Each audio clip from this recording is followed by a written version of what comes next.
Good morning, and welcome to the 2022 Annual Student Meeting. My name is Reed Kalani, Hi, I'm Stephanie Wang. and we will be your moderators for today's session. The focus of today's session is global medical physics, experiences, lessons, and getting involved.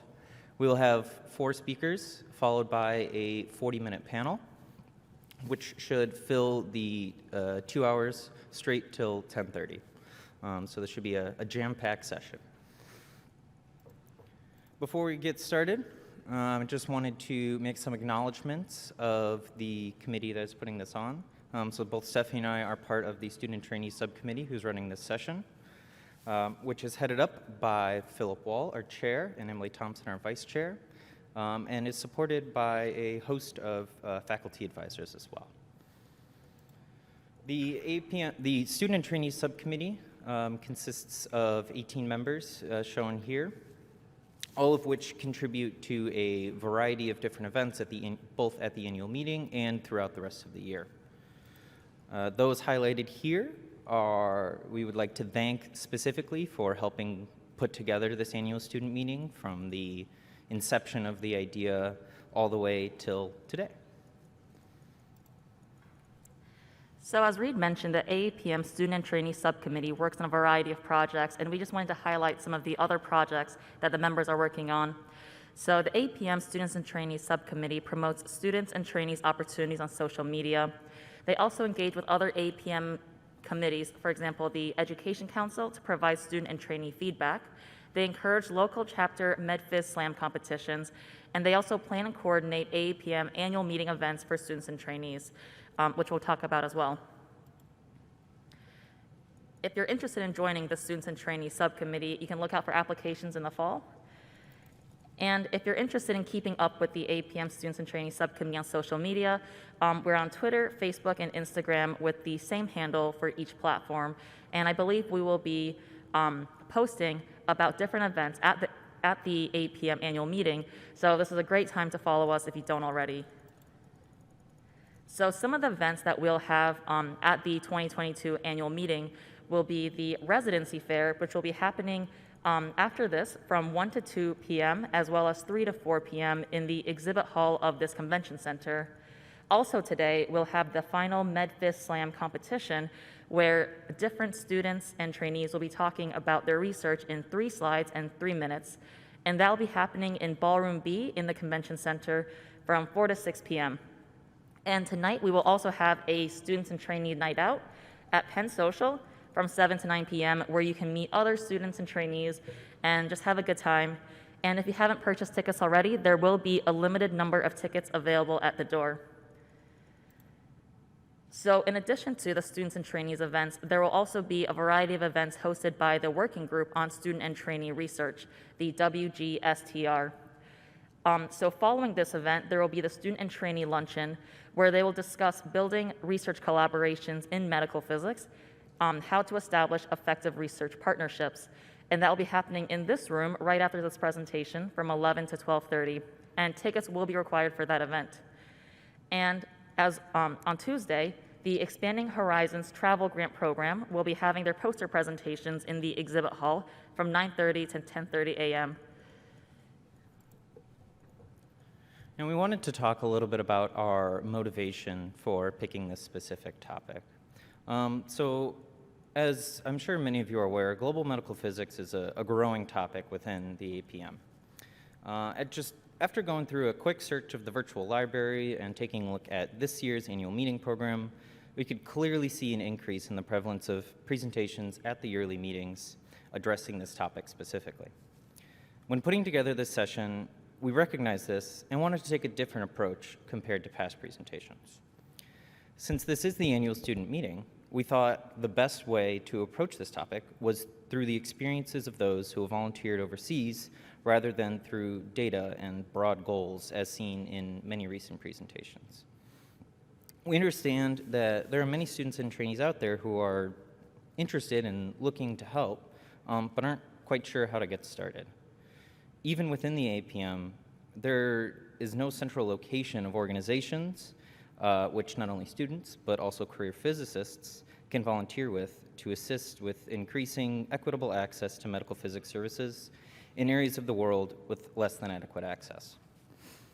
We hope to address that today in today's session and to provide students and trainees with resources they can reach out to, as well as relatable personal experiences from recent and current trainees in global medical physics volunteerism.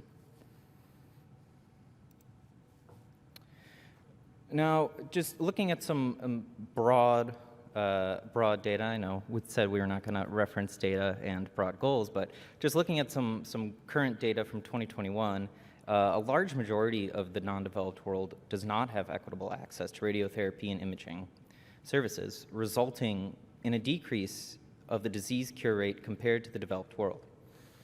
By 2040, 67% of annual cancer cases will be in low or middle-income countries, and there's no adequate resource mobilization to tackle this future challenge.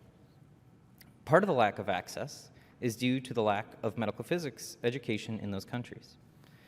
There are organizations within and connected to the AAPM which are working to address this and need volunteer support to make a difference.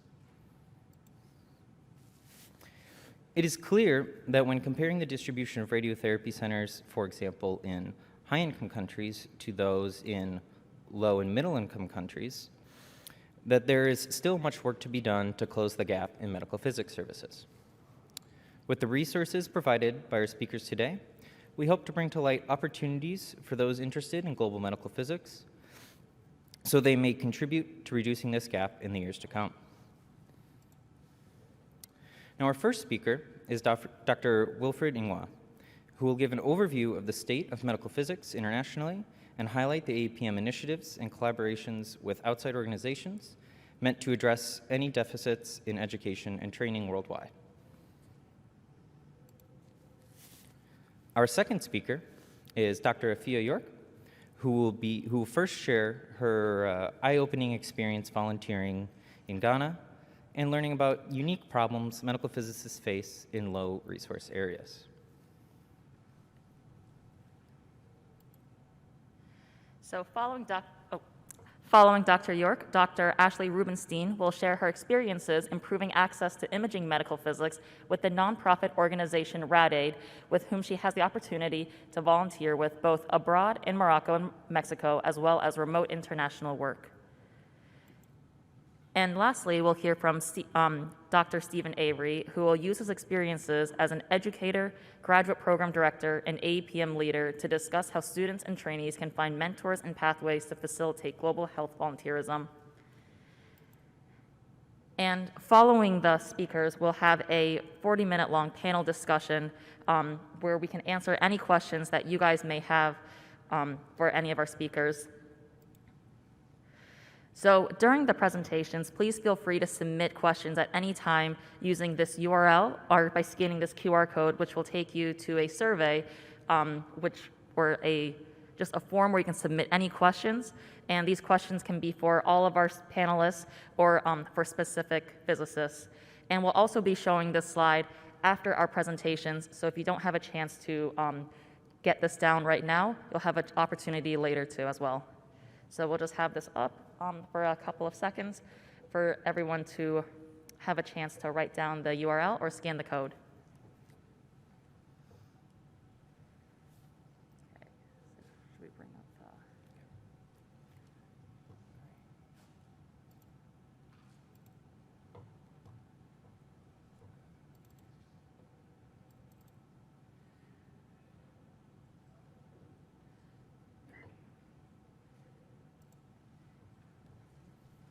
All right, and then I'd, Wilfred.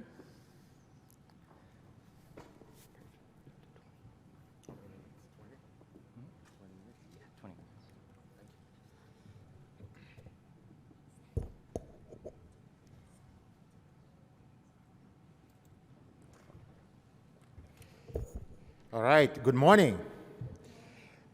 I want to start by saying let's appreciate the efforts that Philip, Stephanie, and Reed have done in putting together this program. Please, let's give them a hand.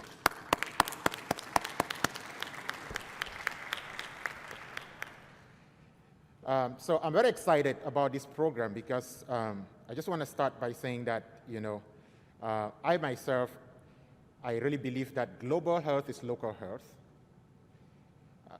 It's very easy to see that when you think about COVID-19, because during COVID-19, if a strain develops from India or from China, and it will get to the United States, it becomes a local problem, and vice versa. If something starts from here, it can go to the other parts of the world. But usually what happens is that in cancer or non-communicable diseases where we have medical physics more applicable, it's more difficult to draw that link. And so actually advise the US government on global health, and one of the things that we are really emphasizing now is that we need to change the narrative in a way that you have to view global health as local health, where as you invest US tax dollars into programs, that there's a return on that investment, not just the soft power of that. And I experienced this personally. I was born in Cameroon, which is a low and middle income country. The picture you see on the left is really a picture that depicts me growing up in the village, very poor circumstances, loved playing soccer, barefoot, I didn't have shoes. And the picture to the right is actually when I won the Bright Futures Prize at Harvard 2015. It was a miracle. I call that a miracle because even standing here before you, speaking to you, it's a miracle, it's a privilege. I've come a very long way.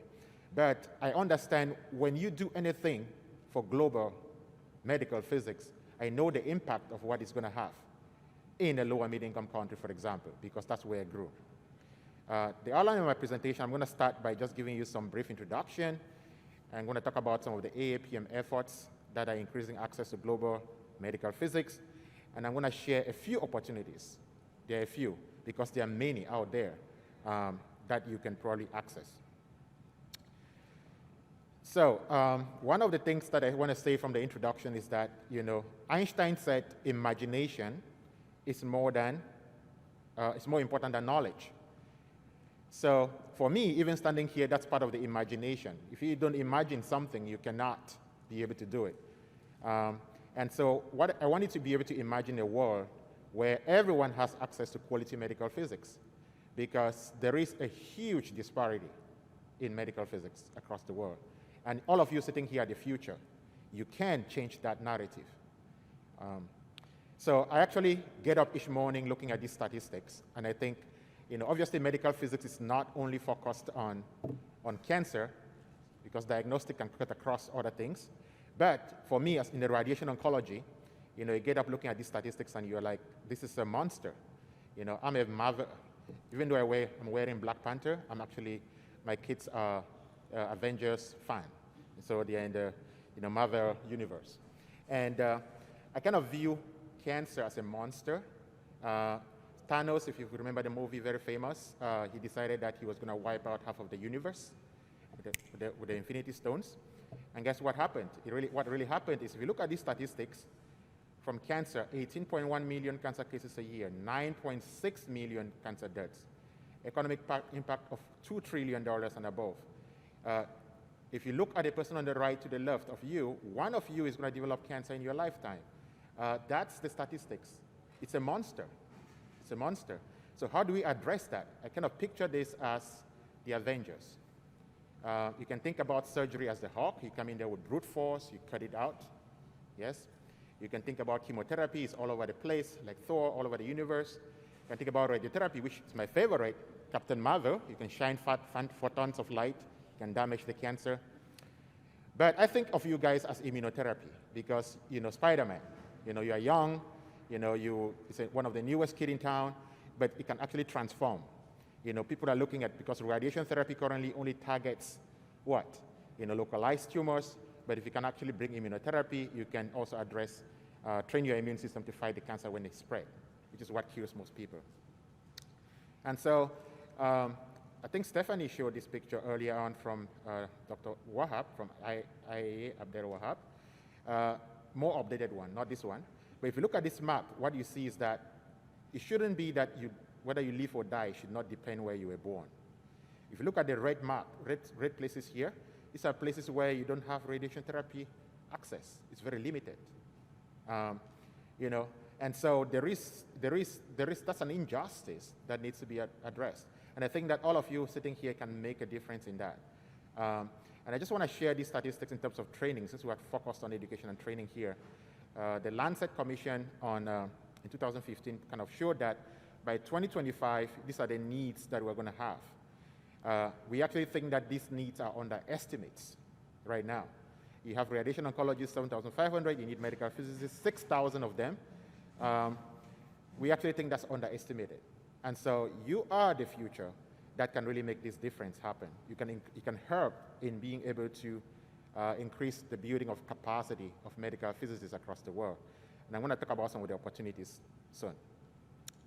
Before that, I want to highlight what AAPM is doing in terms of increasing access to global medical physics education. I want to really give appreciation to the last AAPM president, Saiful Haq, who basically, really pushed the idea that we should set up an international council for the AAPM. And that international council was really built on the motivation that Reid talked about, which is the fact that there's this growing interest in global medical physics. And it's really important that in AAPM, we have infrastructure, a structure there that can allow people to be able to, operationalize that.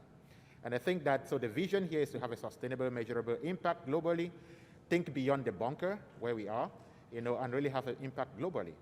And so, this AAPM International Council has now been effective for the past 1 year. And as you may be aware, the council members, the 11 council members, and that chair different subcommittees of that. Dr. Jatinda Porter is the chair, overall chair. I happen to chair one of the committees, which is the Global Needs Assessment Committee.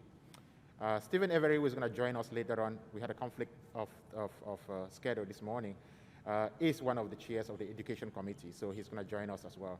But this is a really important step, that AAPM, this investment is really important, and I think that all of you sitting in this room listening to this, you really are the ones who are going to make this the future success. Just a few comments about this. So the Global Medical Physics Education and Training Committee is chaired by Stephen Avery. We have other co-chairs, Dr. Giaga and Mostafa. We also have the Global Clinical Education and Training Committee, which is chaired by Dr. Wadi Ramai, and the Vice Chair is Padilla. And then I chair the Global Needs Assessment Committee, which is really to advise the International Council on matters related to the assessment of needs for medical physicists. So it's really important that as you think about global, one of the things that we've learned in doing global health is that don't do global health as if you know everything. You really have to go to the local countries, as you see in the next presentation, for example, where you go and learn about the needs. I remember a story when we started the global health in 2015 at Harvard, where we invited people. There was this story about a very rich American who decided that he's going to go to Africa and really help. And he bought these large vans, bloodmobile vans. He took them to Uganda, and then he realized that once he arrived, the roads there were not large enough to carry those vans. What he did was he didn't talk to the local people. He didn't go on the ground to see what the things were. I mean, he had a great idea and the intention was good. But if you don't work with the people locally and you just think, okay, I'm going to camp and I have my idea, I'm going to implement it because I have the money, you're bound to fail. So that's one of the things that is really important for us to assess the needs, make sure that people know what those needs are, and then whatever initiatives we're doing are really to address those needs. So that's the job of the Global Needs Assessment Committee, to advise. I mean, there are already needs that are well known, but we want to make sure that we stay up to date. And so, we have been doing some needs assessments already around education, around research, and around clinical care. And so some of the results are going to be published soon. But I just want to point out, this is the committee, it's a number of members. And I think, I'll really invite all of you sitting here to be able to join and be able to see what some of those needs are. Obviously, we have to share those needs across the other committees. So what are the opportunities for trainees here? I think, number one, yes, join one of these committees. That's just what I would encourage you to do. I've shared those committees. That's the first thing you should do. Think about which one you want to join. These are two people who have joined Dr. Afua is here already. He's my committee. These are two people who are really making a difference already. And I think that, I really encourage you to try to join the other committees as well. Or my committee, I'll be very happy if I see more. So that's the first opportunity. The second one, which we just launched from our Needs Assessment Committee, we actually got some funding from the American Institute of Physics for the next 2 years. We have this opportunity that's called AAPM, Increasing AAPM, Access to Medical Physics Education and Research Excellence. So it's a really appropriate topic for this session to think about how you can increase access to medical physics education from around the world. And so what this does is that every year now, going forward, we just did the first round of this. We're going to have another one from January. Every year we actually develop 6 awards. They are small amounts of money, but they are really supposed to seed an initiative. So if you are thinking about an initiative that you want to do, and you can partner with a low and medium income country, you have partners there, you can use some of this money, whether it's to travel there, do some needs, or do something. You can apply for this and you can get the money. Actually, Afua got some of the money again, which I think is a really good model to kind of highlight. And I think there are these opportunities coming up again. We actually are applying for more funding to allow us to go more beyond 6. So we expect that by next year, there'll be a lot more opportunities here for you to be able to leverage.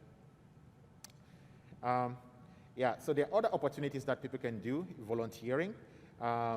A number of opportunities are out. Actually, yesterday I just came from the Global Health Catalyst Summit that actually was organized here at Johns Hopkins, here in Washington, D.C., that I led. And there we launched this Global Oncology University initiative, which allows anyone, if you want to teach a course, maybe you want to do Task Group Report 51, you'll be very surprised how many people will sign up for that. Okay? If you want to design a course to teach, what we've done is that we have a platform where you can design that course and teach it, and we can recruit trainees. So yesterday we had 2,000 students from around the world join the course online on hypofractionated radiation therapy. So, for prostate cancer, breast cancer, and cervical cancer. And I think that if you have a course that you think you want to design, please reach out to me.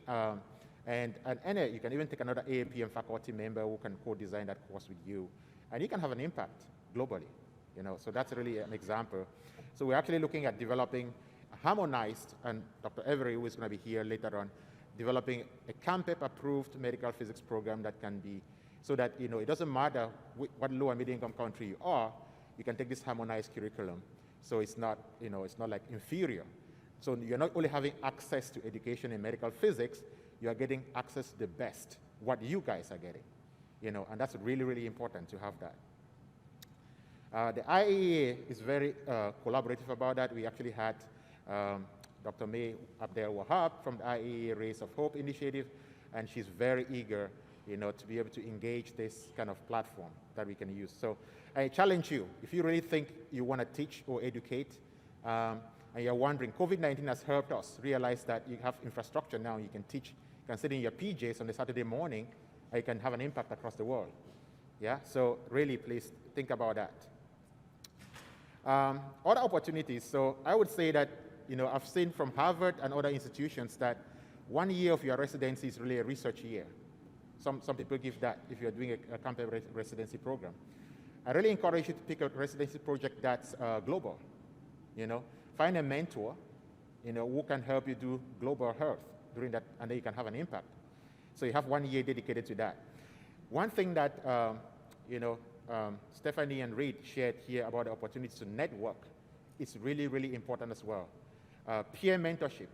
So you hear about the experiences of other people, those are advantages, those are opportunities for you. When you hear what other people are doing, you will be, those are opportunities for you now to also learn from that and try to see what you can also do to contribute to that. It's really, really important, peers. And I think that that's why, the fascinating thing, that's why I really said applaud, Philip and Stephanie and Reed for coordinating this, is because it's a young people. Once you start doing it, other people will want to do it. You need that critical mass of people who want to change the world, to start that initiative, and then people can join. And I think that you are part of that, each one of you sitting here. A couple of more things and then I'll stop. So one of the things that I want to share is the idea of building your social capital. Part of the networking is that, build your social capital. It means what is social capital? It's just the bonds that you create. It could just be, family members start from a very close friend. That's a bond. But you can think about bridges between distant friends. You can think about linkages, and this is where the global really becomes so important, is because you can build linkages across the world. Obviously, you can do that on Facebook. It's easier to see on social media how you can build linkages like that. And so to just kind of make that more concrete, I want to say that, social capital is one of those things that has a lot of potential benefits. A study in the United Kingdom, for example, showed that it found that people secure jobs through personal contacts than through advertisements. So that's where the social capital is. You've heard the statement that your net value is your network. And so, you are sitting here trying to think about going to those opportunities that were shared on earlier on today by Reed and Stephanie. You definitely want to join, start from just right here, and then hear how you can bridge that, take that globally. Looking for funding opportunities. And a lot of this is easy to say, but if you don't have resources, nothing really can happen. And I think that there's a lot of fellowship and opportunities there. I shared a micro grant from the AAPM, but there are many others. If you really are determined to do one of these things, you can find these opportunities. Right now, the program that I direct, the Global Health Catalyst, we actually have fellowships that people can apply for and to support a global health experience, if you want to do that. And then we have the NIH Global Health Program for Fellows. You can just Google that for scholars. It's called Launch. They're really looking at training young people who can really become engaged globally. And so that's a good example of other opportunities. One that I want to point out there is that most of you work in a department where you have professors who apply for grants to NIH. I really want to encourage you and challenge you. Talk to one of your professors. Say you want to be on their grant. Okay? Let them put you there on your grant when you're applying for their grant. It doesn't take that much effort to do that. And once you start building that on your CV, you put that on your CV that when he gets the grant, that's a success for you too. And some of those grants are really global health grants. There's increasingly a number of those ones. So if you see somebody who is already gotten the global health grant, you may want to approach the person and say, can I be part of that? Be very proactive and let imagination be your limit. Your imagination is your limit. That's what Einstein said, and it's very, very true. Thank you very much.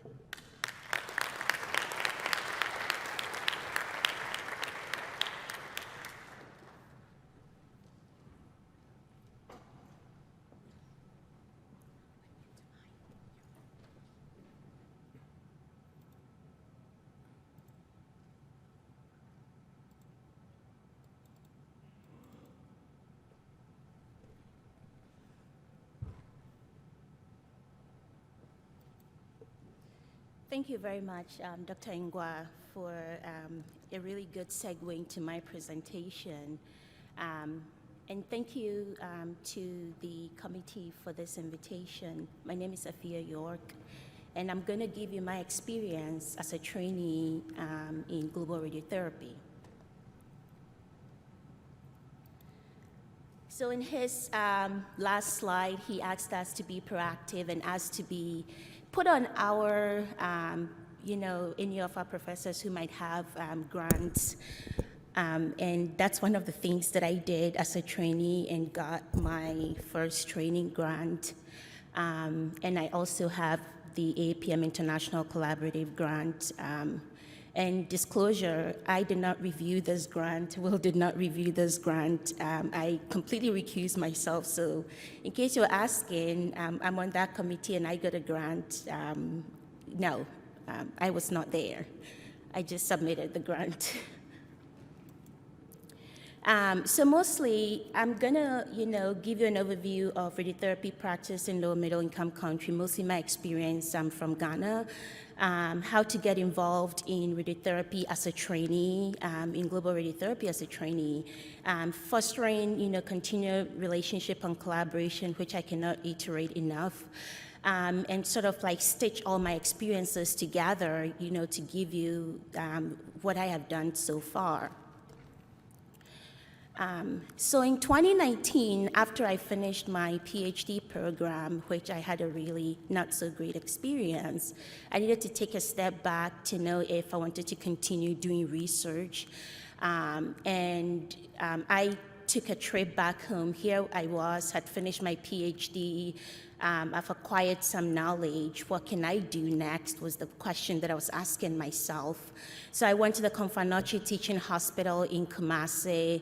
And when I got there, the physics director, who is circled here, asked me to give a presentation. And I was fresh off from my PhD presentation, so I figured, why not? I'm going to give that presentation on patient setup in radiotherapy practice. And you would think, it's nothing huge because we're so far advanced here on this side of the world, doing AI stuff and, very advanced things. So why would this even be necessary in this place? He took me on a tour to the radiotherapy facility, and they had, installed their new Linac. They had the MV panel, but they did not have a KV onboard imager. And so me comparing what they have to one of the vaults at the University of Washington, and currently this is being replaced with a Halcyon. So those of you interested in coming to join our program, you're welcome.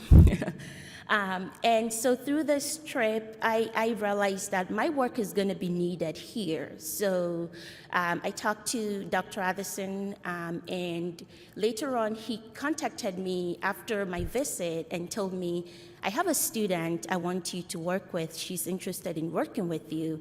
And my student happened to be in the midst of you guys over there. I don't want to, call her out, but I'm glad that she's here to experience this. So I started, even before my residency, I was introduced, or I got the opportunity to start mentoring someone in a different time zone. And so that became, how do I manage my time scale? Or how do I, approach this? How can I right some of the wrongs that, I have experienced as a mentee, and how can I be a better mentor to this person? And so we started working on the quality assurance of patient setup using the MV portal images that they had, and she finished her master's in December, and we're working on hopefully, publishing this work. But it was a great experience for me as a trainee, going through as a training or mentoring someone else. And during my residency, I had, I had mentioned my interest in doing global radiotherapy, and I want to pause here and thank Dr. Ingwa that in 2021 AAPM, we had our annual meeting, and the focus was on global radiotherapy. There was a session talking about how to get involved, the experiences, and there were a lot of us trainees, responding to the message that how do we get involved, and there were some responses telling us to wait till we're done with our training before we can start getting involved, and I felt that was not right. I contacted him, and he was more than happy to work with me, and we have been working together ever since. And I feel like if not now, then when? If we're not given the opportunity to start doing the work now, to gain the experience, to learn lessons, it's okay to start after training, but it's better to start whilst we're still in training, so that by the time we're done, we build a wealth of, experience and knowledge. And so I appreciate him for that. And then to my mentor, Dr. Ford, who connected me to this group, the Rayos Contra Cancer Group, my friend Ben Lee, who runs this program. And I told him I was going to code him on this thing that he told me. I told him that sometimes people don't see the work in global radiotherapy as a very fancy thing because it's not your new machine learning doing or your new hot research out there. But then he told me that as long as there are needs and gaps, there's always a way to innovate and reinvent. And I think that this is one of the places and the opportunities to start reinventing and rethinking our approach to global radiotherapy. The RCC group provide training and education to radiotherapy centers across, the globe, and they have a wealth of modules that they run for this program. Last year, in my first year in residency, I worked with them on the IMRT. I'm working with radiotherapy centers who were ready to start IMRT VMAT training. And then this year, I worked with them in the brachytherapy training with the group. And mostly the courses, are taught in English, in Spanish. So here is one of the sessions that I was on that Dr. Brown was the educator on that session. And we're mostly working with, radiotherapy centers that have functional radiotherapy equipment so they can practice the training, or they can apply the training that they've received. And our hope, or the aim here, is to help deepen the knowledge so that we can deliver high quality treatment.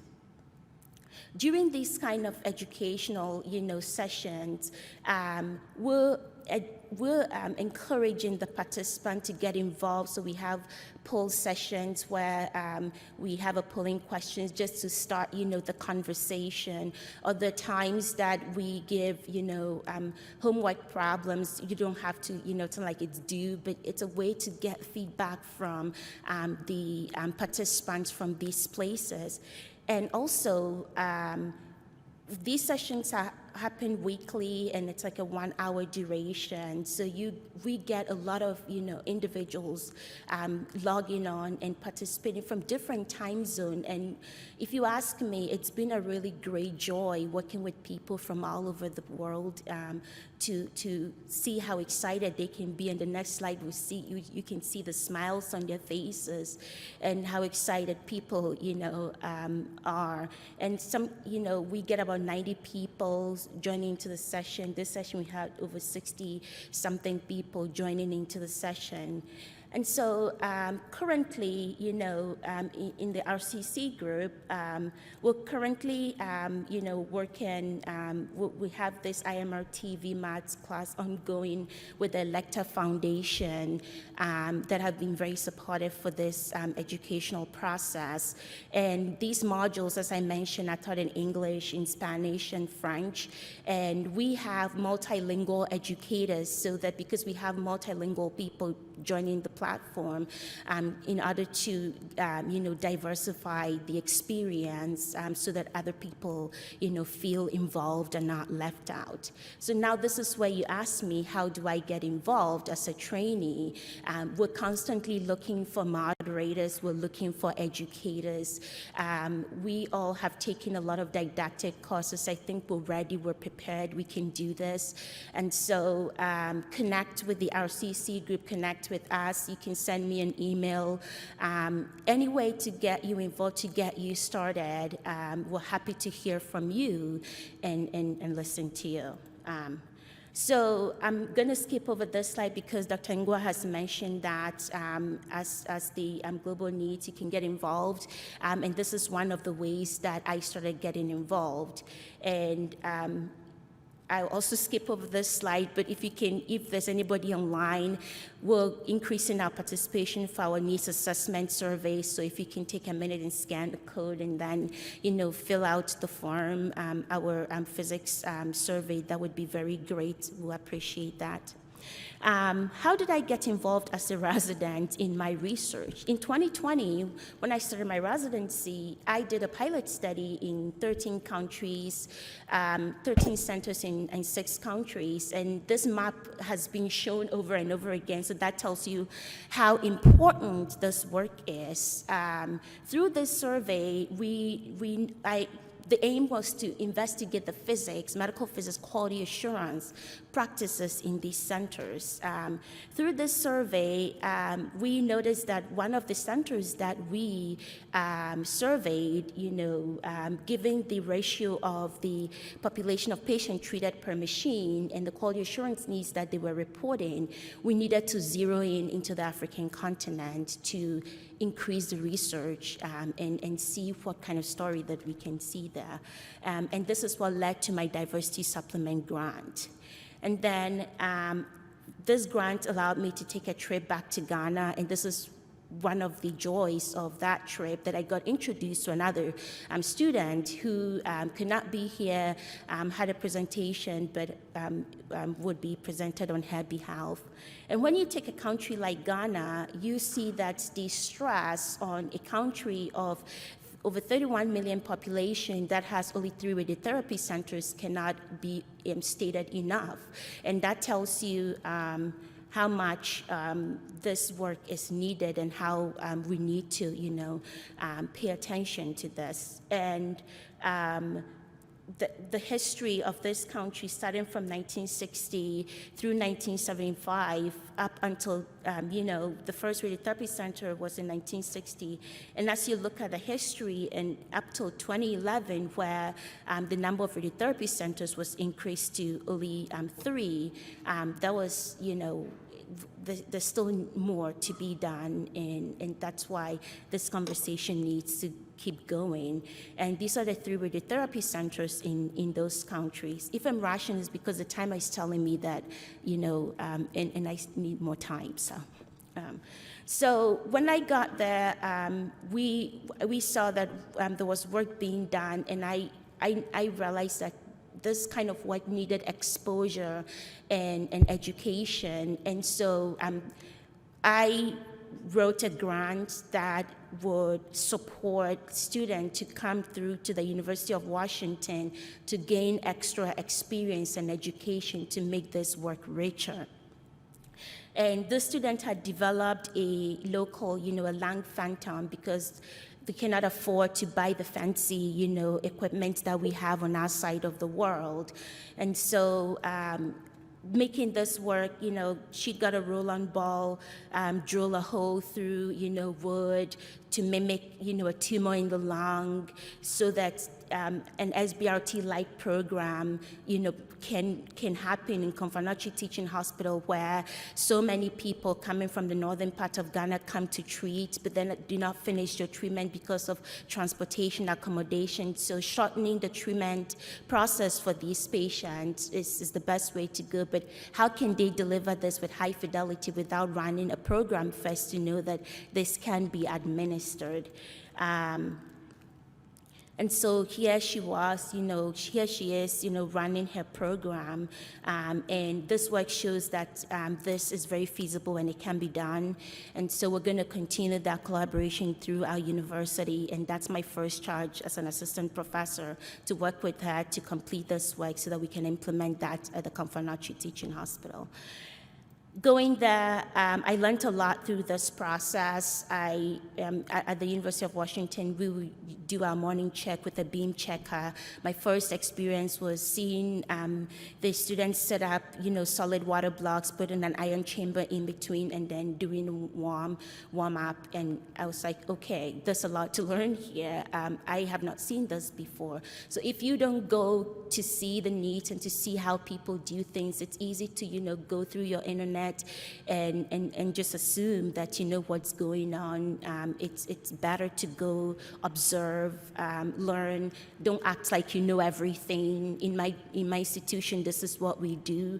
You're going to upset everybody. Stand behind, watch what they're doing, so you can ask questions, or you offer what you have.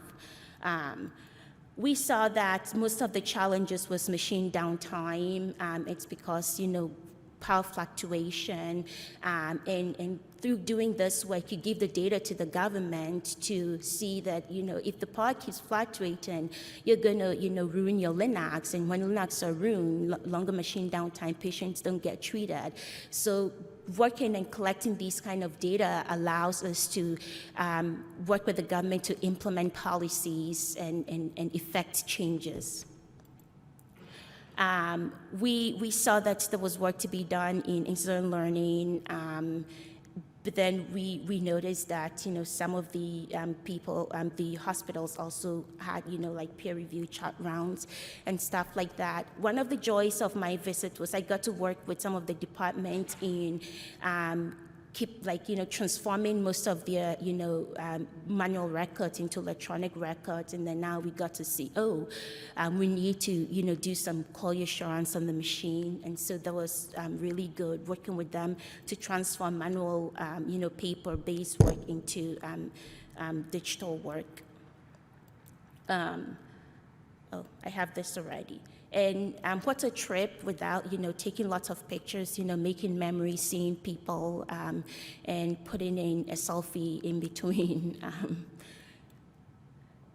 And I cannot be grateful enough, for Dr. Ford, who has worked with me very closely and encouraged me to continue doing this work, and to my colleagues, past and present, and to the girls that I work with at the Girls Excellence Movement, and to everybody and to the committee for inviting me to share my experience as a trainee. And I made it to their calendar at the Confundatory Teaching Hospital, so thank you.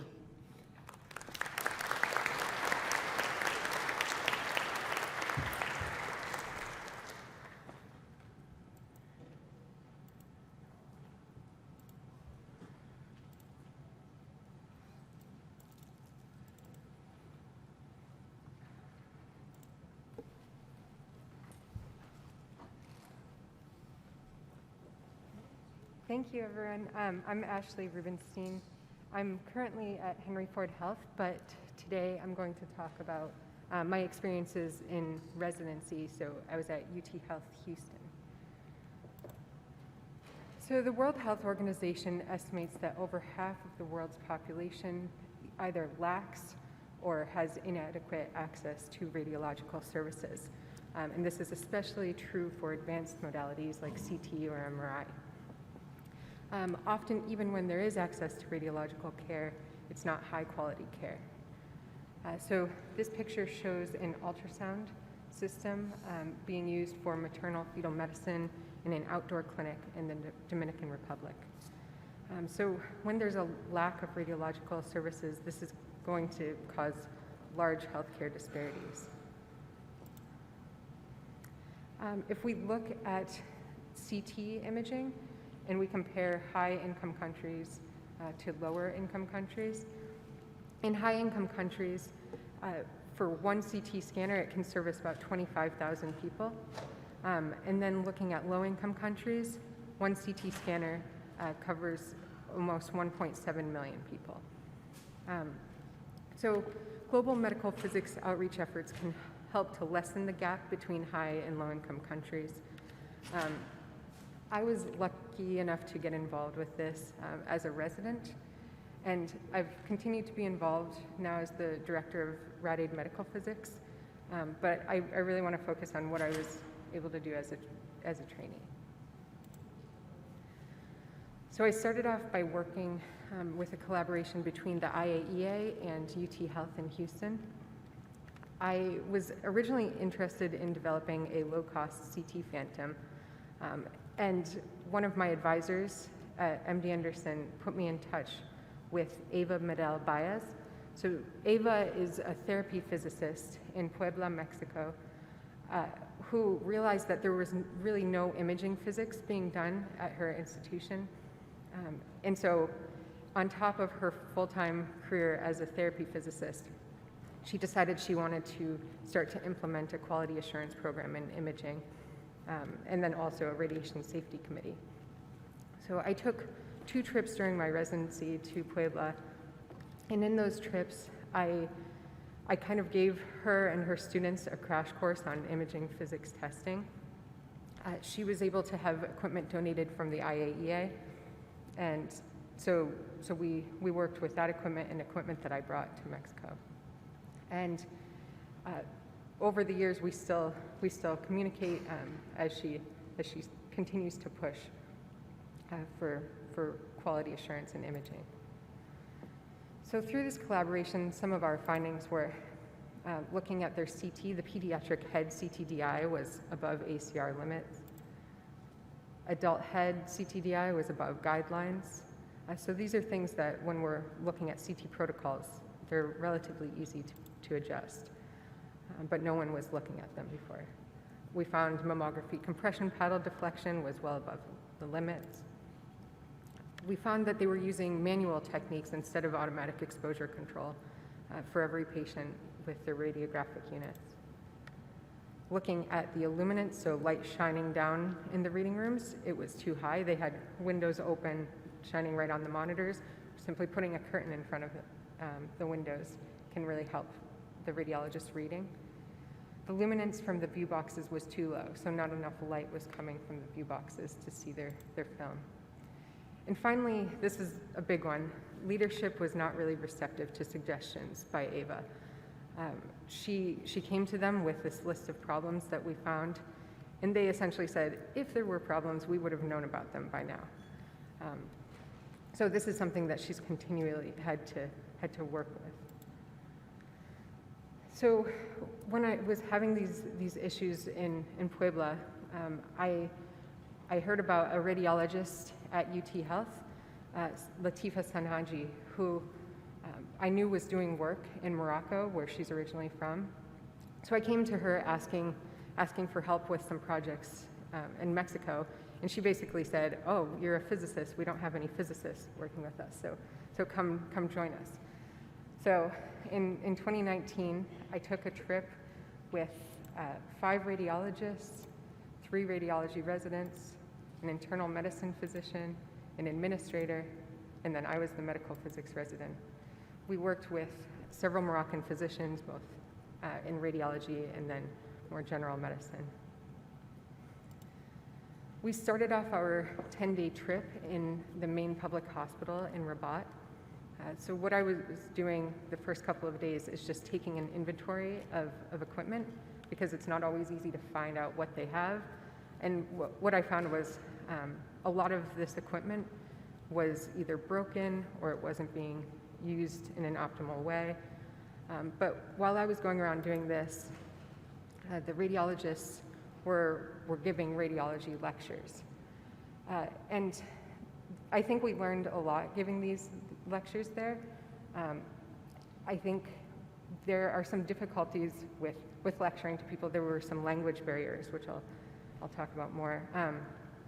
But yeah, so I think during the pandemic, we learned that we can do a lot of this virtually, and so we don't need to be traveling thousands of miles so that you can go give a lecture. One thing that worked a lot better, I think, were these workshops. So this workshop was on ultrasound-guided biopsies. So one of our residents went and picked up some raw chicken and peas, and we worked to do ultrasound-guided biopsies. One interesting thing we learned was the radiology residents in Morocco were much more skilled with ultrasound. In the US, we have technologists who do most of the ultrasound imaging.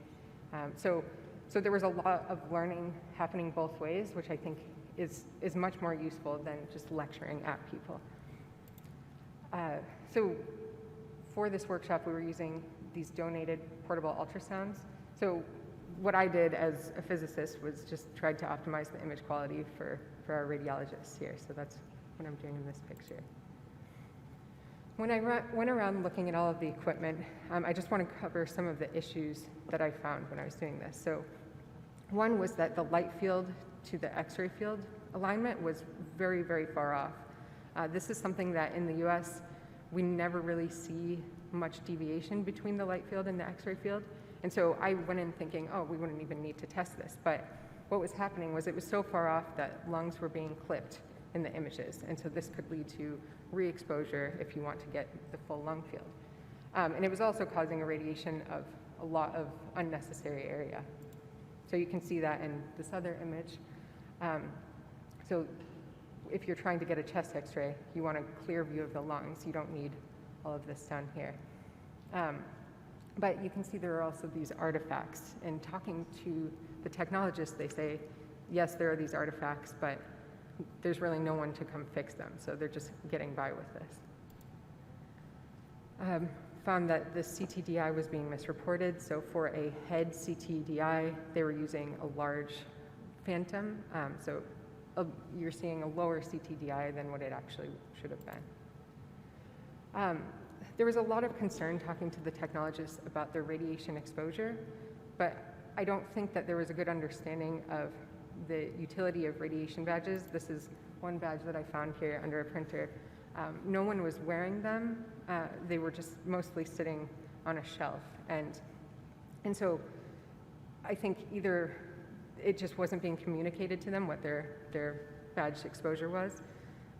I'm not really sure, and so that's definitely something that needs to be worked on. This is one of their reading rooms, and you can just see that this is inappropriate lighting for a reading room, so with the light shining in, and this is a relatively easy fix. So my takeaways from the first part of the trip: definitely workshops are better than lectures, so working with people rather than just lecturing at them. This is especially true when language is a barrier. So in Morocco, their first languages that they learn are a Berber language, and then also Arabic. And then at the university and government level, French is spoken. So we were very lucky if people were even able to speak English. There were a lot of technologists concerned, so they were concerned about their radiation exposure. They were concerned that there were long imaging times and varied dose reporting in CT. And then also they were using the same manual technique for every patient that came in. There was a lot of broken and malfunctioning equipment. So their CT scanner had issues. They noticed image quality issues for over a month, and there was no one coming to come fix it. If they had some imaging physics being done, we might have been able to catch this before they could see it clinically. There was an entire rad room down, and so they just had a line of patients just going from one rad room to the next. There were a lot of TB positive patients, and so they would just quickly take a rag and wipe off the system, and the next patient comes in. So having more equipment, more functioning equipment would be really helpful. The next part of our trip, we traveled to a remote village. So this is a bus. This is several hours away from a hospital. So there were 2 mobile units. One was fully just a dental unit, and the other had an x-ray system here. So that's through the door, this fixed x-ray system, and then an ultrasound system here. They also brought in some ultrasounds, so a couple of ultrasounds into this building here. So my work was really focused on triaging patients, setting up curtains here to help with the light so that we could improve the image quality. There were a lot of image quality issues. So this is from the dental system, and this is from that fixed radiographic unit. They eventually ran out of film and then just started printing images on printer paper, which you could imagine that wasn't giving optimized image quality. So just some things to keep in mind if you do this type of work. Be knowledgeable and respectful of the culture. So before you travel to these places, try to learn about their culture. Maybe learn some language so that you're greeting people in their local native language. Don't just expect everyone to speak English with you. Respect the patients. So when we were in that remote village, there were a lot of people. The entire village needed to be seen. And at some point, one of the technologists needed to take a break, and they were trying to encourage me as a physicist to just keep imaging patients. And I had to step back and say, this isn't what I was trained to do. So you have to just be mindful of what's best for the patients. Work with people, don't work for them. So first of all, they don't need you to be working for them. And then you also, like was mentioned by the other speakers, it's important to figure out what they need and what they want. And you need to have a sustainable way of doing things. Equipment donation can be good and bad. So we can donate all the equipment, but if you don't have good training on how to use this equipment, And if you don't work on having service contracts in place, then this equipment can both be dangerous or just you can't use it. Problems may not be easily fixed. So you could spend a ton of time finding problems, but I think it's not very useful to identify these problems if there isn't a way in place to fix the problems. So why should you get involved as a student? You're going to learn more than you ever had in your training. It'll give you a much better perspective on why we have certain rules and regulations in this country. I think you're in the best position to help with physics education. It's all very fresh for you. And you know what works with teaching. It'll help you become more connected to other subfields of radiology and radiation oncology. So in this work, I worked closely with these radiology residents and radiologists, and I know so much more about the clinical aspect of radiology, and they still come to me if they have medical physics questions, and I go to them if I have more clinical questions. And then over here, this is Ava, the physicist in Mexico. We still talk frequently, and she comes to me with concerns she has and gives me updates on pushing for imaging physics, quality assurance, and her work on a radiation safety committee. So how can you get involved? Like was mentioned, join these international council committees. I think you're in a really good position to be doing a lot of good work on these committees. Look for a local chapter of Rad Aid. So if you go to radaid.org, you can find out if your institution has a chapter, and then you can just go with them the same way I did for Morocco. Ask faculty for guidance. So this is how I got in touch with Ava. One of my professors at MD Anderson knew she wanted to be working with someone, and so use your connections in that way. And then finally, try to collaborate on projects. So see if you can find a student or trainee in another country, and you can both be sharing your perspectives, and it'll lead to really good work. So thank you for your time, and if you'd like to contact me, this is my email address. Thank you.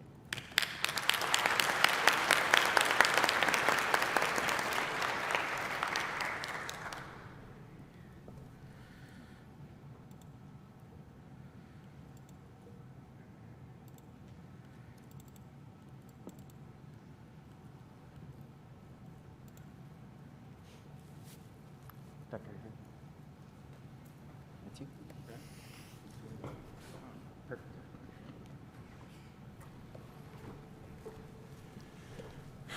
Thank you. Sorry for being a little late here. So I'm going to talk a little bit about some of the challenges and realities in global health. And so there may be a little overlap. I'm not sure what the previous speakers have discussed, but I think all of it is still relevant.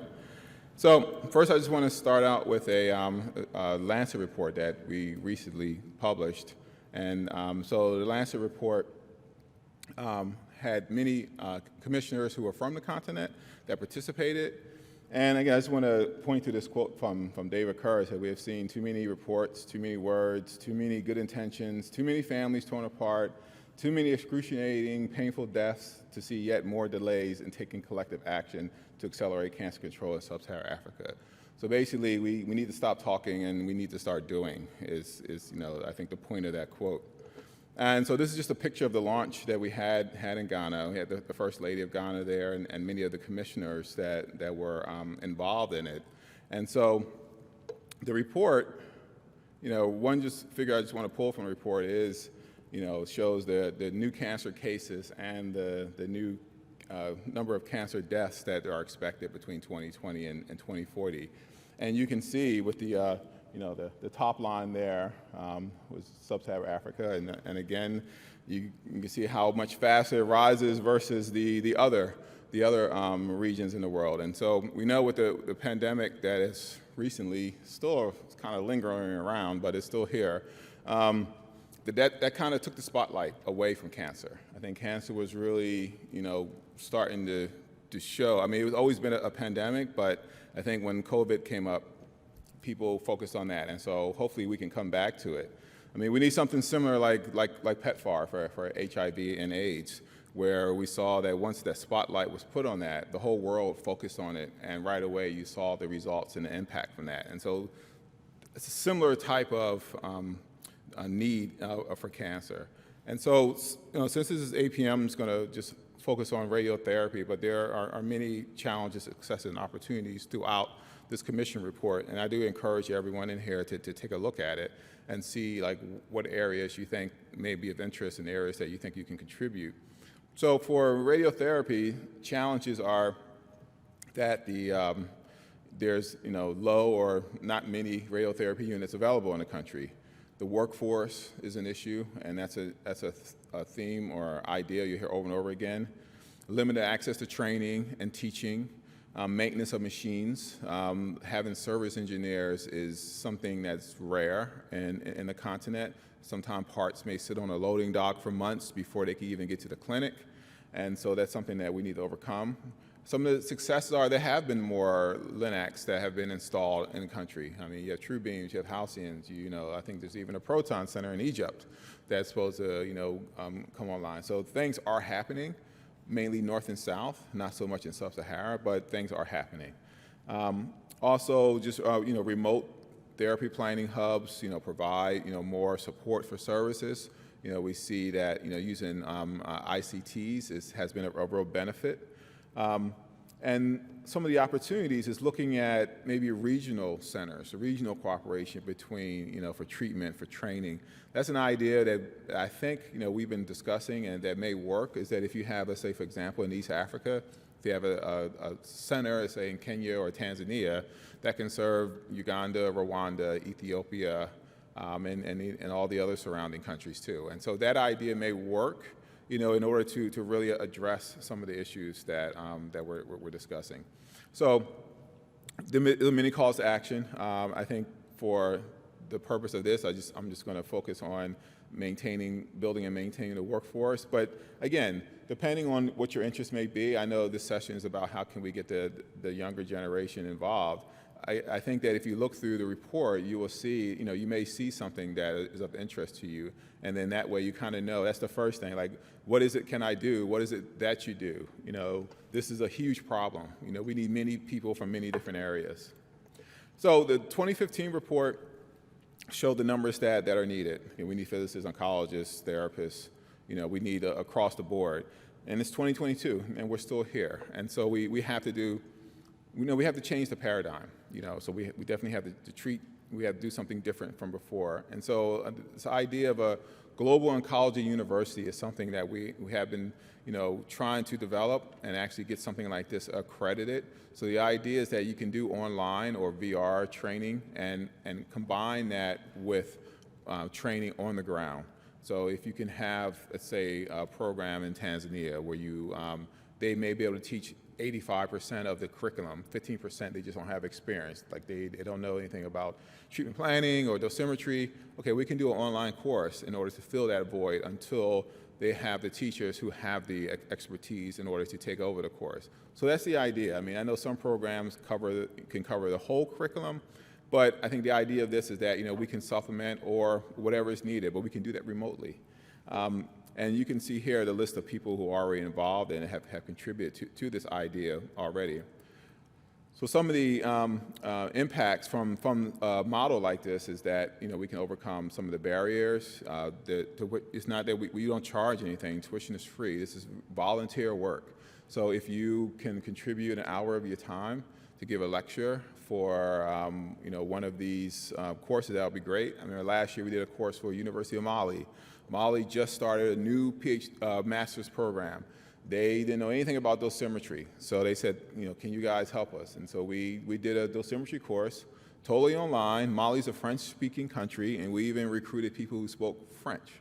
And so, it worked out well. I mean, there's some things we could do better, but it worked. And so, again, this is a model that we can do. This is something that you can contribute, and if this is somewhere that you're interested, you don't have to travel to Africa. You can sit at your desk or wherever, and you can contribute to global health. And again, like, there's other courses that we have, but it's mainly that, like, we're recruiting the best of the best. So teaching is you know, as equal across the board as we can, but you know, there are other things that we can address too, is the brain drain, which you'll hear a lot of. We understand that people leave, but people who do leave can contribute in this manner also. So, you know, you can still do remote planning, or you can still take a student that, you know, that you can mentor for a research project. The other ideas that we have too is just recruiting and working with students in the continent. And so there's a program in Africa called African School of Physics, which focuses on physics students in Africa.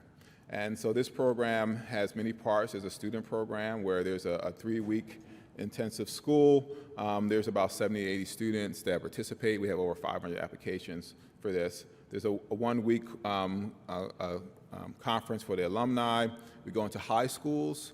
Also, we teach the teachers. We talk to students about medical physics, because we need to educate people that this is a field that you can contribute, that a field that you can go into, because many of these students are from many disciplines across the board. There's 16 different disciplines at this African School of Physics. And so in order to build that pipeline, you know, we want to start young, high school, undergrad, graduate, and also into continuing education. And if you look at the profile, this is from 2018, you can see that there's a representation across the continent, you know, in this school. Again, I mentioned that we have over 500 applications, about 85 are accepted. You can see there's a range of bachelor's, master's, and PhDs. There's equal number, or pretty good equal number, between male and female, which I think is very good. You can see the age range, and also the disciplines in the bottom right. Again, I think this is something that's important, because medical physics, of course, is one of those. But we also interact with people from other disciplines, like nuclear physics can contribute to our field, instrumentation, atmospheric physics. And so it's a way for us also to be able to collaborate, be able to discuss, come up with ideas that we can use, you know, in medical physics. So I think this is another good model as part of that pipeline. And again, this is another way to get involved also. This is just the 2021 student profile. Again, you can see across the board. And just want to highlight the reason why you see, like, for Namibia, there's so many numbers there, because they hosted that year. And then in 2021, Morocco hosted. So that's why you have so many people there, just so that you understand why there's a big spike there. So that's why. And so the next school is this year, November to December, at the Nelson Mandela University. And again, you can see the African School of Physics is supported by many of the national labs around the world: CERN, PSI, ICTP. So that, you know, this is a large-scale effort, really, to try to recruit. And so what we're doing now is, you know, we want to really own the medical physics part, because medical physics was taught by high-energy physicists for the school. So you can imagine, you know, what the school was like, because that's what they knew. And so they, you know, have approached us and said, you know, you guys, why don't you design kind of that school for the week? And so again, this is maybe another opportunity for students. And they have a very active young students forum, you know, so there could be even an exchange of information, like, you know, it doesn't have to, again, physically be there, but, you know, you can just have conversations with the young physicists that are there. Like, this is what I do, what do you do? Maybe, you know, it's almost like you create relationships, and who knows down the line what may come out of that. But I think that's another way where you can get involved. And also you can learn more about what's going on, you know, in your country, you know, what's going on in your clinic, so they can help you to understand, what does it mean to be a medical physicist in Africa? You know, what is that about? And so I think that's another way, you know, for you to kind of understand, you know, what the issues are, so that you can come up with some ideas and solutions to help address some of the issues that we have. And with that, that's all I have for my last slide. Okay, thank you.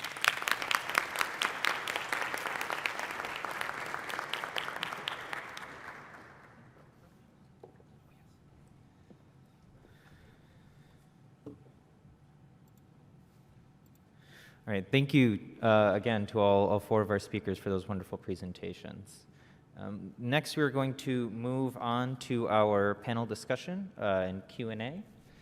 So we've already gotten some questions in already from the audience, but we will. But we have the QR code up again if you have any other questions that you'd like to submit at this time.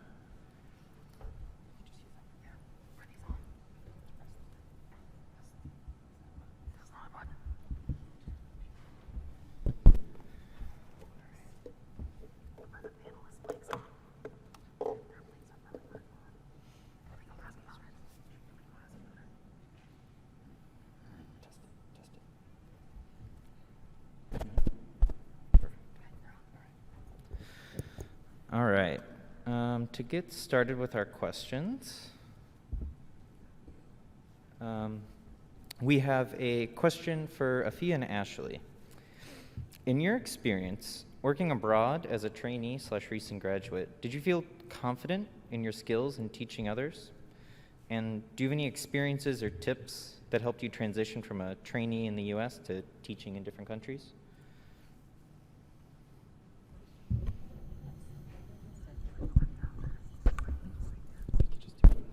Can you hear? All right. I wasn't sure.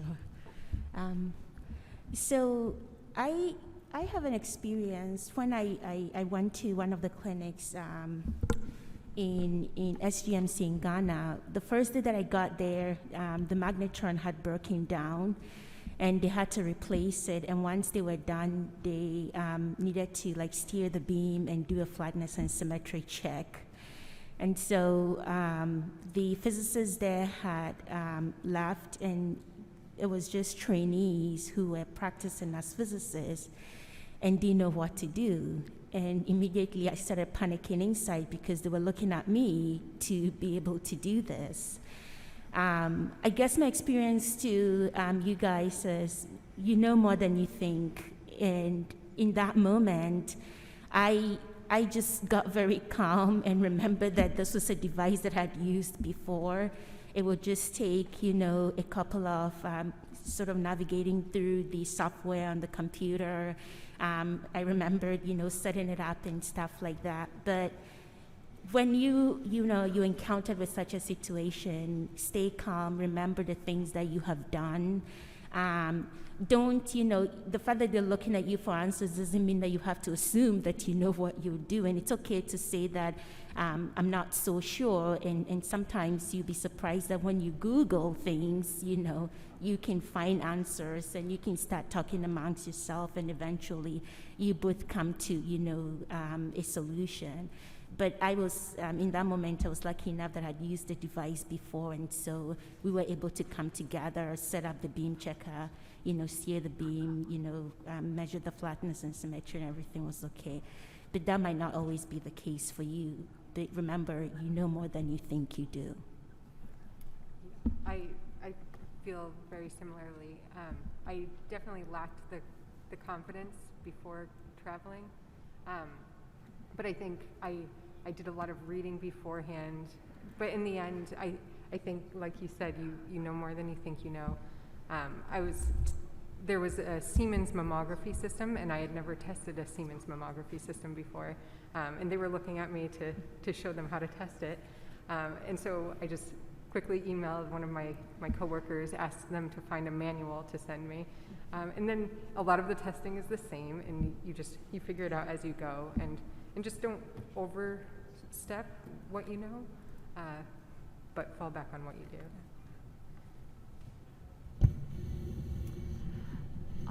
So our next question is, what do you feel like has been the biggest benefit or reward for you personally in your international work? And this is for all of our physicists.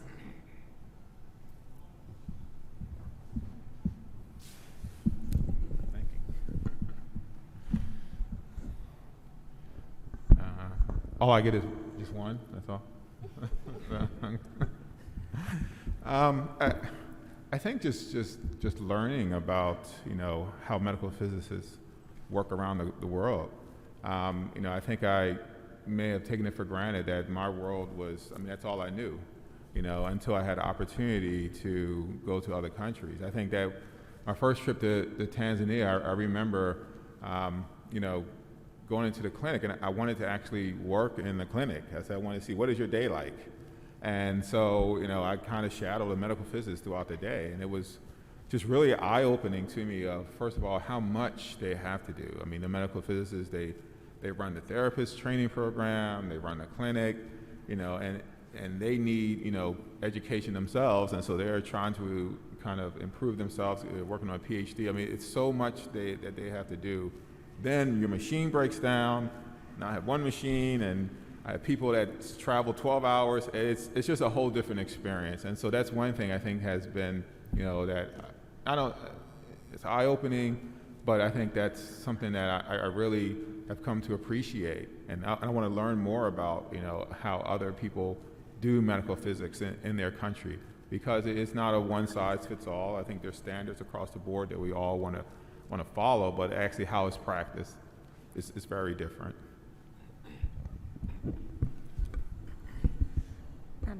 When Ashley gave her presentation, she mentioned how great the technicians and radiologists in Morocco were very good with ultrasound. And one of the things that, was very eye-opening to me was when I went to Ghana, the physicists, they don't have dosimeters there like we do. And we used to have that back in the days when physicists were doing, treatment planning and stuff like that. But over there, physicists do treatment planning, and they're really good at it. And I was like, I want to be this good. I also want to learn stuff. So I was asking the physicists questions. And so when I came back, I have to, zero down and be really, pay attention to my treatment planning and be a really good treatment planner. So that was, one of the things that I figured, I was, lacking in my practice. But also, there's a lot of debate about, brain drain, international people coming to the States to study and not going back. I think through this work, I've had the opportunity to give back to my community and my country in a way that I get to work with the students, I get to work with the physicists, and I get to work with, other radiotherapy healthcare professionals in the area. And I think that has been great for me pursuing this journey. I think the most rewarding thing for me has been the connections I've made. There was a technologist in Morocco, a CT tech, and he was speaking to me in his broken English, and I was speaking to him in my very broken French. And just the communication that we were able to do and the things we were able to learn, it was really cool to see. And also the physicist in Mexico that I've been working with for years now. Just this lasting connection and the learning that we've been doing from each other has been really great.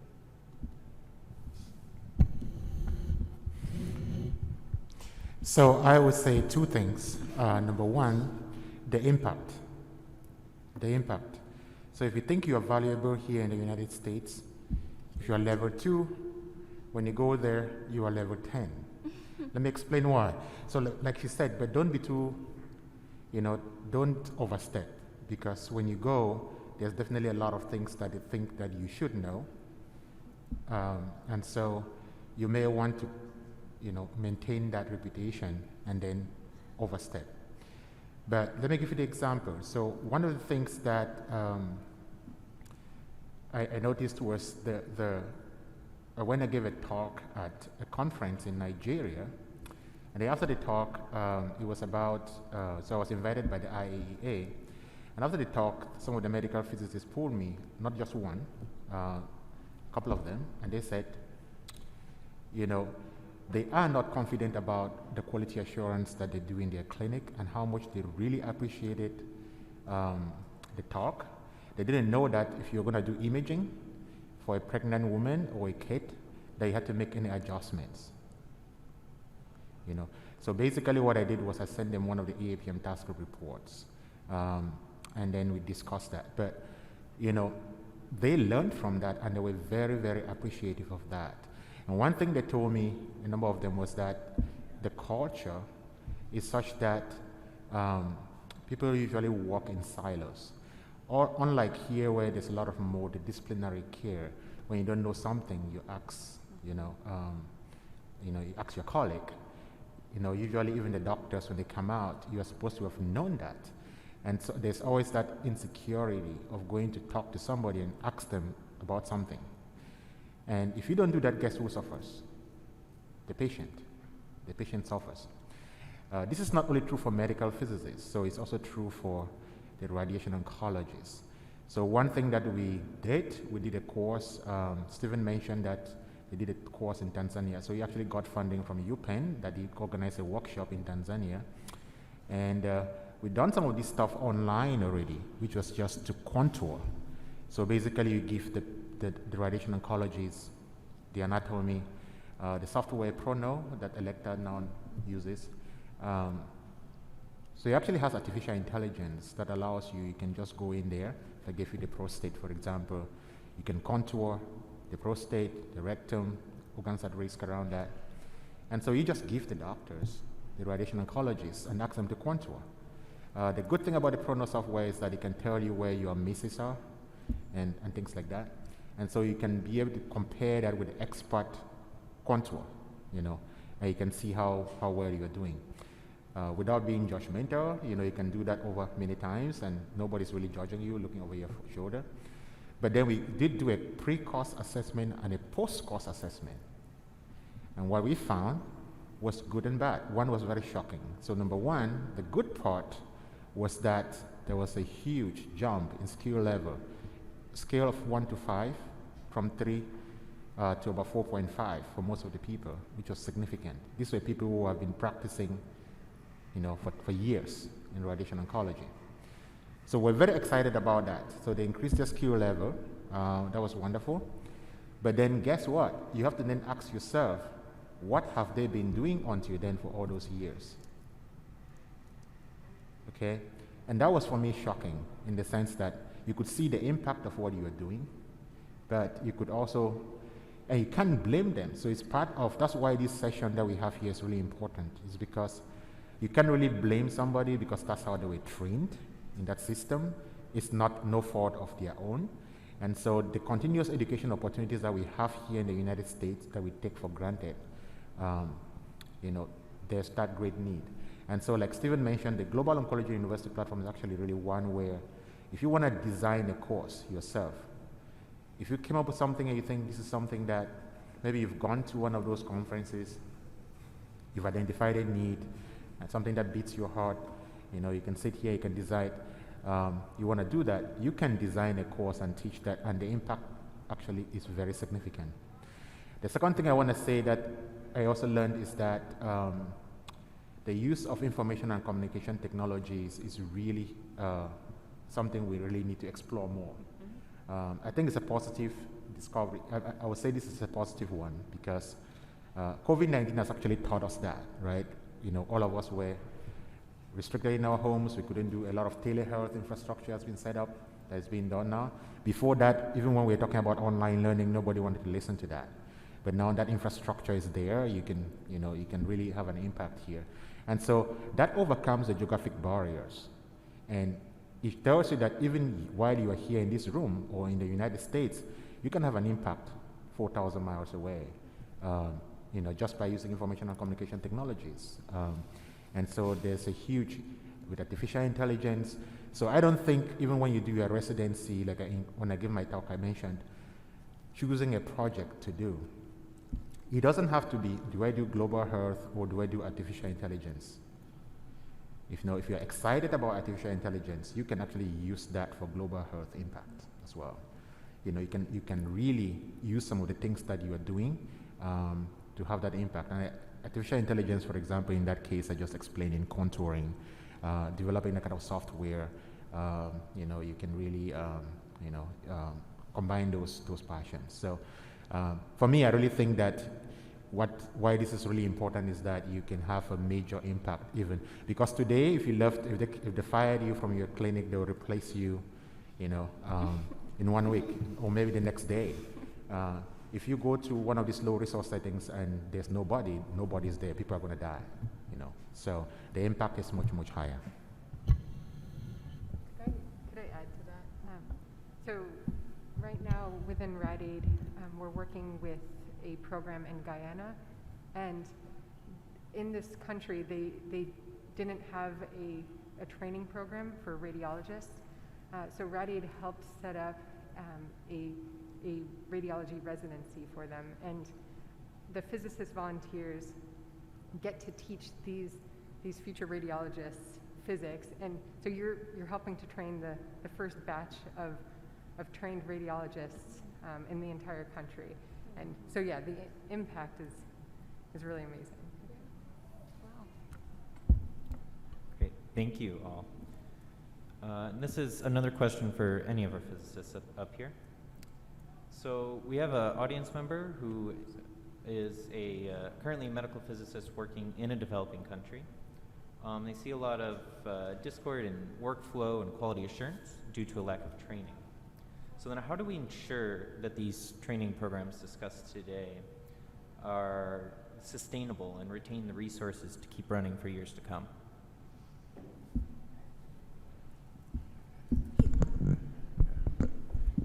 Well, I think one thing that we have to do is that we have to work with the local organizations. Like, for example, in Africa, there's an organization called FAMPO, which is similar to CAMPEP. It's the Federation of African Medical Physics Organization. And so I think, so when we talk about how can we make sure standards are adequate, I think it has to be led by organizations like FAMPO that implement these standards across the continent with support from like AAPM. And so I think that's really important, because if you can go in and you can create and set the standards for one clinic, but that doesn't help the other thousands of clinics across the continent. But an organizing body like a FAMPO, like a CAMPEP, like AAPM, can set the standards across the board and implement them. So that's what that's what needs to be done in order to make sure that the things are safe across the continent. So let me add to that. So FEMPO is it's a mother for other organizations in Africa. So there are other local organizations in every country that has like their own medical physics organizations. Like Ghana has the Ghana Society for Medical Physics, council. So all of them come together to form the Federation of African Medical Physics Organizations. So you can also go directly to like the local, organizations, and that's more direct, and you can have a much more direct, impact with those people as well. I think in imaging physics, there's this separate issue of there aren't really a lot of imaging physicists in most of these places. And if you think about why we have jobs as imaging physicists in the US, it's because there are a lot of regulations that exist that require us to go and do this work. So you have to think about which aspects of medical physics can exist when there aren't these regulations in place. And I think really focus on that type of work if you want it to be sustainable. Yeah, and I want to add to that by saying that really importantly, we need to, some of these medical physicists are not even recognized in most low and middle income countries. They don't even recognize what a medical physicist is. And so some of the regulations that, that we talk about here, we need to actually educate some of the policy people and get that consensus around developing regulations. And that's really important because if you don't have that buy-in, a lot of the low and middle income country healthcare systems are financed by the governments. And if you really want to have a sustainable program or impact, you have to educate them. Like the event we just ended yesterday, the Global Health Catalyst Summit, we actually bring ministers of health, some of those government leaders, bring them to educate them about medical physics. The funding that we actually got to support that program, one of the things that was really important in highlighting is that we actually saw, very interestingly, that in NIH, in the grants, the people who review grants, some of them don't understand what medical physics is. And so if they don't understand that in the United States, think about what's in the low and middle income countries. And so unfortunately people suffer because of that. And so there's that need for education. Second thing, just to add to what Stephen and Afua said, was that you have to have sustainability. The train-the-trainer program is really important. So if you build local capacity, if you go and meet somebody there and you're working together and you develop that local capacity, then they're going to be carrying that into the future. That's really, really important. You should, even for continuous education programs, once you train the person, then you're hoping you sow a seed that can grow and carry that into the future.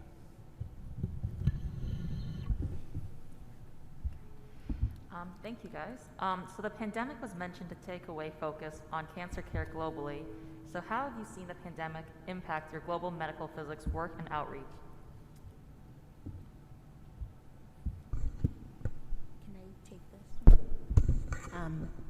So I think one of the biggest impacts, which has been advantageous in a way, is that, and we've all experienced that it's made like teleeducation very, achievable. We've been using Zoom conferencing, any type of, video conferencing to meet with our colleagues across the pond, educate and train.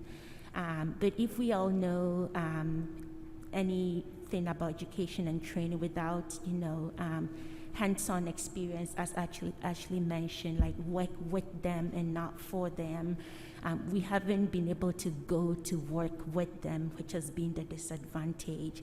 But advantageously, we've been able to reach out, educate through, other ways. So we're hoping that now that things are back up and we're beginning to see each other face to face, the work with them aspect will take off, and all the trainings that have been going on for the past 2 years, we can now start working with people to actually implement those things.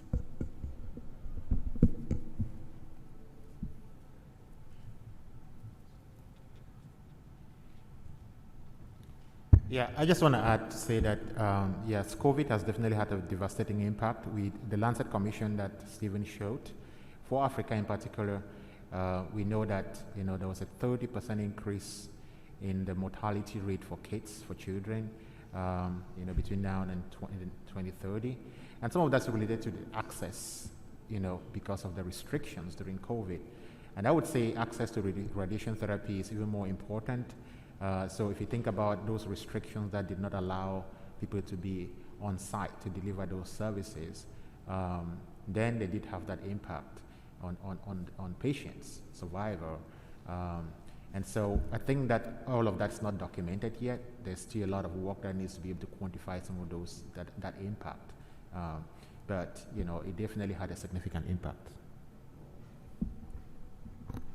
Thank you. So next we have two questions that are closely tied together. So how supportive were your employers or advisors as trainees throughout your global medical physics experience? And how do you balance the travel when volunteering with the responsibilities or limitations of your primary job?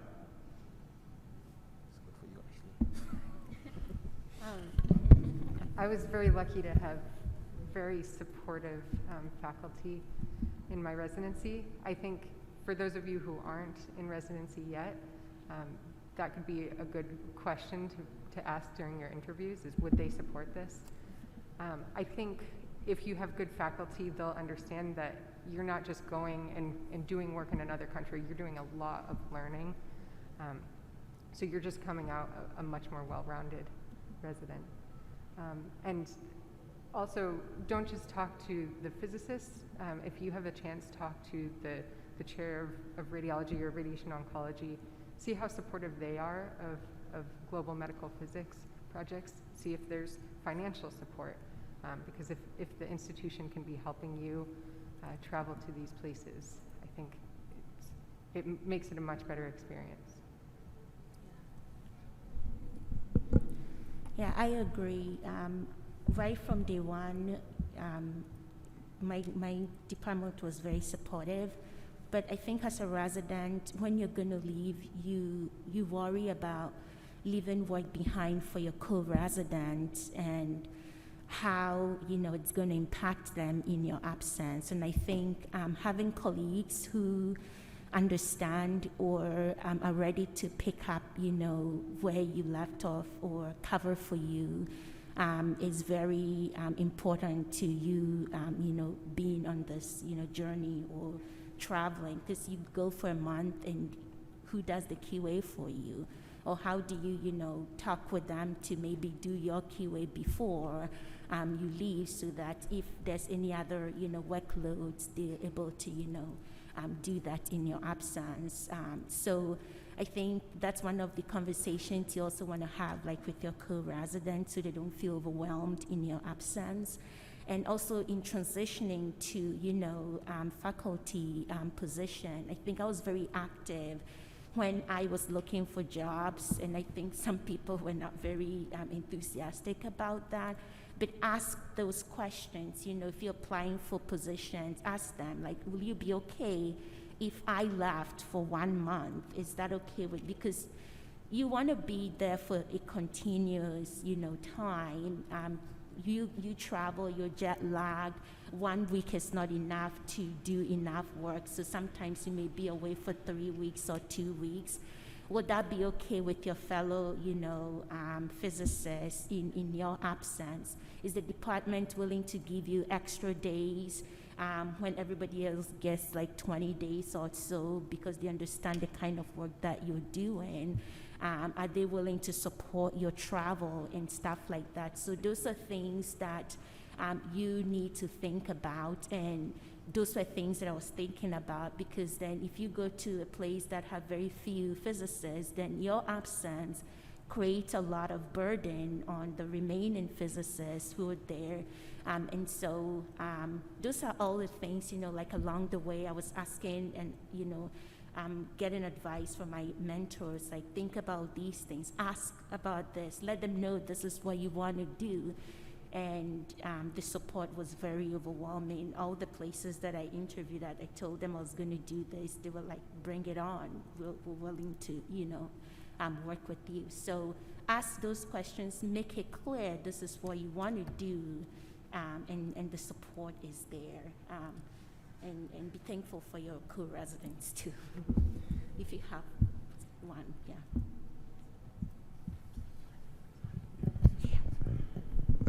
Yeah, just to follow up on that point, you just have to talk to your mentors, your leadership, just to let them know this is what I would like to do. Because if you're a resident or a student, you're there for a reason, and then that's you have to do your job.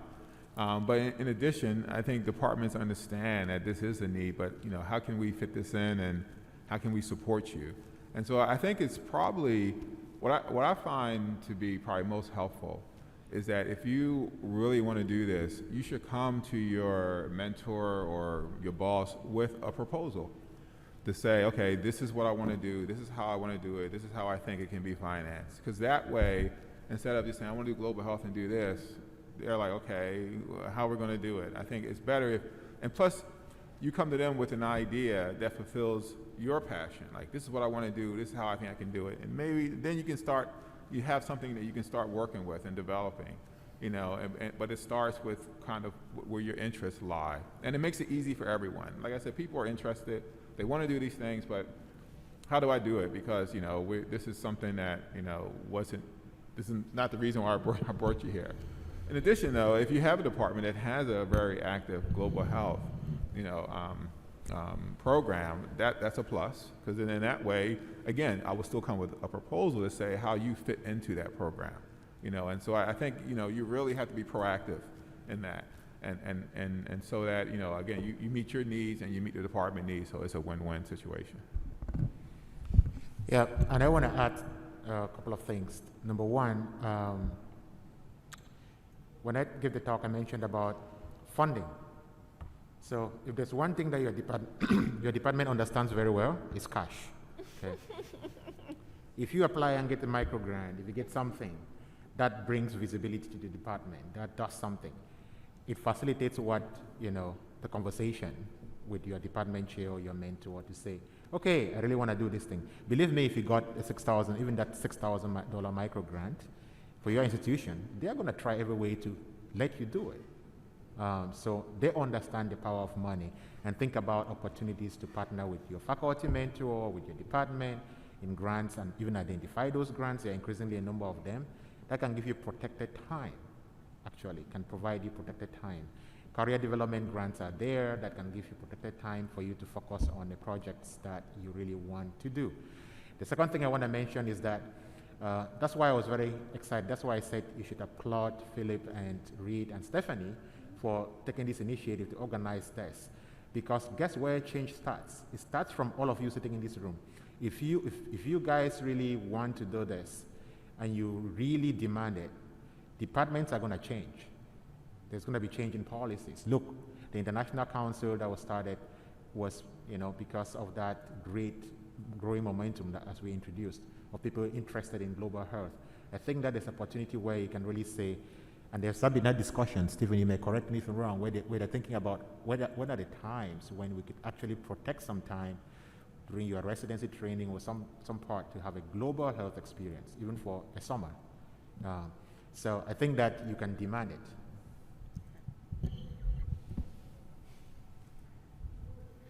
Thank you guys so much for those responses. So our next question is, what is your advice for forming international research collaborations as a trainee?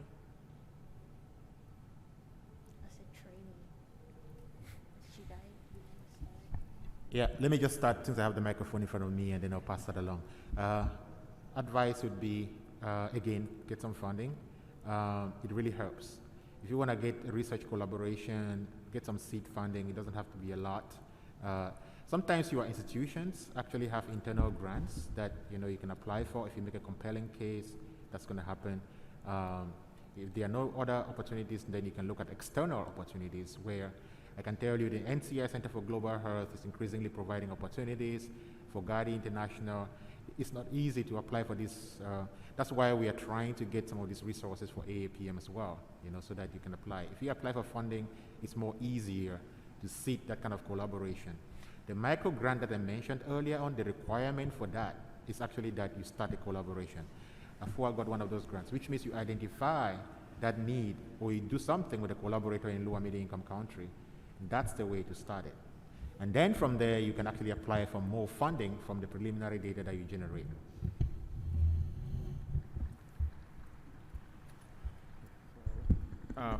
Yeah, I think also just remember you don't have to reinvent the wheel. Like there are a lot of activities that are happening.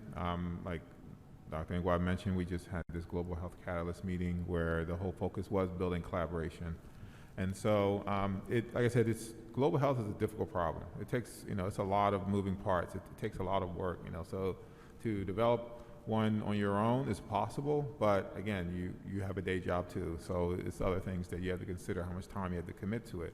So I mean, again, especially if you're just starting out, you may want to think about just joining an existing project, just to get an idea of how does this all work?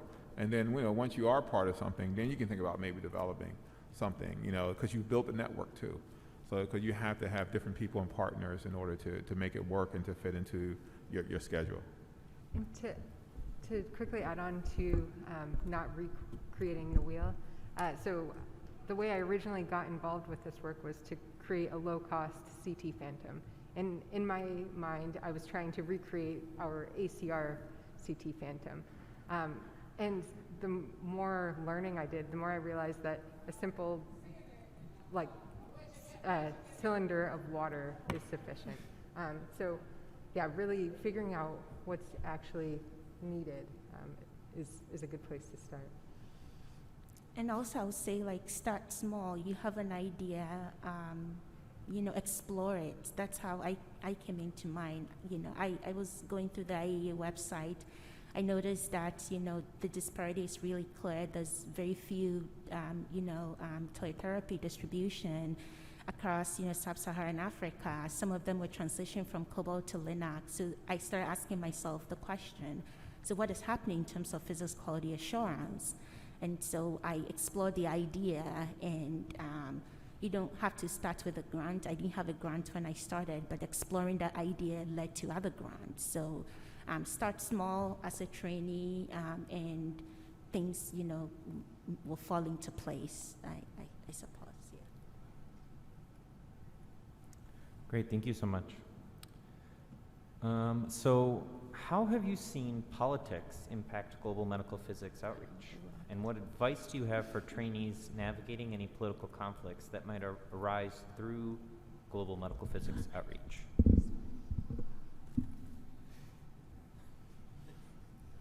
Maybe Will can start that one. That's a big one. Politics? Yeah, I mean, I think in terms of the politics, if you're talking about politics in the institutional level, or you mean politics in the government level, I'm not so sure about that. Yes, you can think about it like most of these, like in low middle income countries, the hospitals are government owned, and government has to buy, the equipment that these hospital needs to operate on.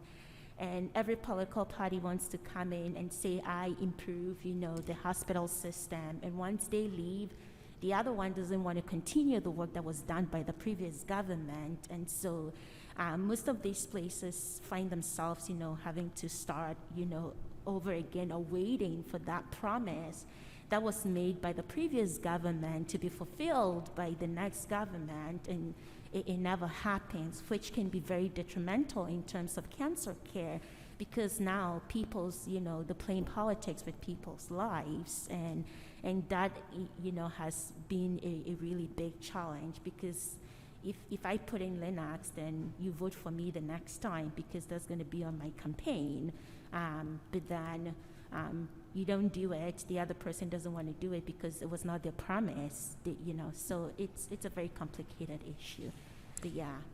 Yeah, so if you're talking about government politics, I agree with you, definitely.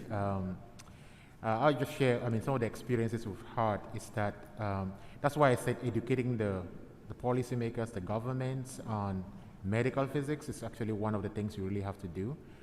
It's really, really important to do that. And what you have to really do in approaching this is really when you want to deal with global health, approach it as a way to help. Cancer cuts across politics. If you present your project as, this is something that's going to help, benefit people, and so when we're doing some of this stuff, engaging first ladies, I've had the feedback where people say, well, when you engage this first lady and you're doing this thing, just recently, Stephen, we actually got a project in Senegal where we were approached by somebody there to help set up a medical physics program. And then we started discussing, and we said, okay, let's engage the government. With the Lancet Commission that we just launched, we can really present that as a project that we say, this is cancer. Look, the cancer incidence is rising. We need to set up infrastructure, build human capacity, invest in this to address it. Let's do that, and then you start to say medical physics is a really important part of addressing that, and so, you should support it. And then the gentleman, actually, it turns out that he doesn't, that's what our conclusion is, is that he doesn't like the current government. He doesn't like that to be done and associated as a credit for that government to be able to go out and say, hey, look, we started a new cancer center with medical physics program. He wanted to get to do it, but he didn't want the government or the politicians who are in power now to gain the credit for it. So you can see a clear example where, politics gets in the way, even at the individual level. This is not coming from the government, it's from this, and it was a wonderful project. So we've actually delayed it. Now they have the political season happening in Senegal. So that's going to, expire, I think, goes through September, October. Then hopefully we're going to re-engage with them, and we'll see at that point whether he's more willing to collaborate. I'm just thinking from my experiences with politics. In Mexico, when we brought up some issues that we'd found, the leadership essentially said to us, if we admit to these problems, then it's just showing that we've had bad, or the patients have been receiving poor care, and so we can't like come out with this and fix things, because then we'll be admitting something was wrong. And then this is sort of unrelated, but could potentially be answering a political question. I think it's important to be aware of the local politics. The place that you're working with, how are people getting along? In Mexico, one of my trips, I happened to be there during the election of their new president, and this was a very tumultuous time. The physicist I was working with, on the day that I was leaving, she was supposed to help me get to my mode of transportation, and it was the voting day, and she had to leave because there had been shootings at the voting center. And so she needed to go take the place of that. And so I think being aware of that, aware of what's going on in that country will be really helpful for you.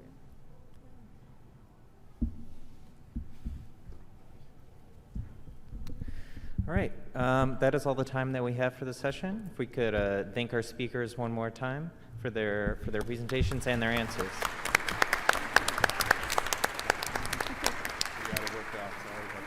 And thank you all for attending and for asking so many questions. Unfortunately, we couldn't get to all of them, but this was a successful annual student meeting to kick off the 2022 AAPM annual meeting. Thank you. We already did.